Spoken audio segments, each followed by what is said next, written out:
कृपया कहानी को पूरी सुने। कहानी अच्छी लगे तो लाइक एंड सब्सक्राइब जरूर करें। जाने कौन सी मनहूस घड़ी में मैं इस बंजर जमीन को अपने बेटे की बहू बना लाई थी। 5 साल हो गए पर इसकी गोद ना भरी। मुझे तो लगे है कि मेरे जीते जी मैं अपने पोते का मुंह ही ना देख पाऊंगी। देख बहू, या तो अपनी बहन का ब्याह दीपक से करा दे, ना तो कहीं और मौका देखकर मैं अपने दीपक का दूसरा ब्याह कर दूंगी। अपनी सास रीना जी के मुंह से अपने पति की दूसरी शादी की बात सुनकर कविता सन्न रह गई, मगर क्या करें, लाख कोशिशों के बाद भी उसे गर्भ नहीं ठहर रहा था। हालांकि कविता का पति दीपक अच्छा व्यक्ति था, उसने कभी कविता को बच्चे को लेकर परेशान नहीं किया, लेकिन अपनी माँ के आगे बोलने की हिम्मत उसमें नहीं थी। कविता की सास फरमान सुना चुकी थी कि कविता की छोटी बहन शालू की शादी दीपक से कर दी जाए ताकि उसके घर का वंश आगे बढ़े।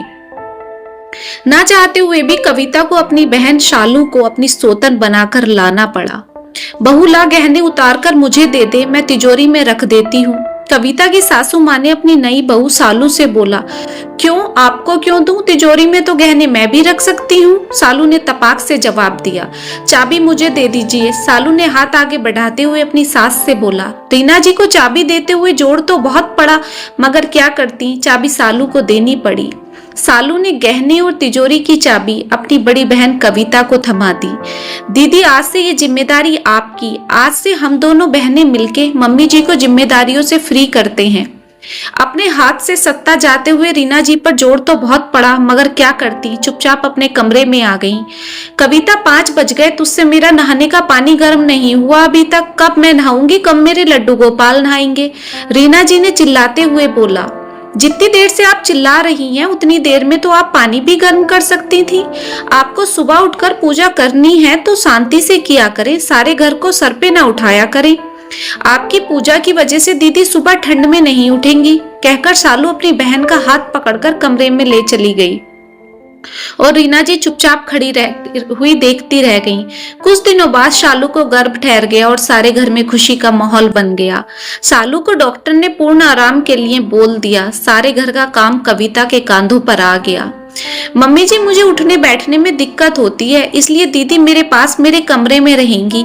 घर के काम के लिए आप काम वाली लगा लीजिए। रीना जी का मुंह बन गया, मगर कोई और चारा भी तो नहीं था। दोनों बहनें मिलकर कमरे में आराम से सारा दिन फिल्म देखती और रीना जी काम वाली के साथ मिलकर घर के काम निपटाती। रीना जी समझ चुकी थी कि दोनों बहनें मिलकर उनसे बदला ले रही हैं, मगर क्या करती, कुल्हाड़ी भी तो उन्होंने अपने पैर पर खुद ही मारी थी।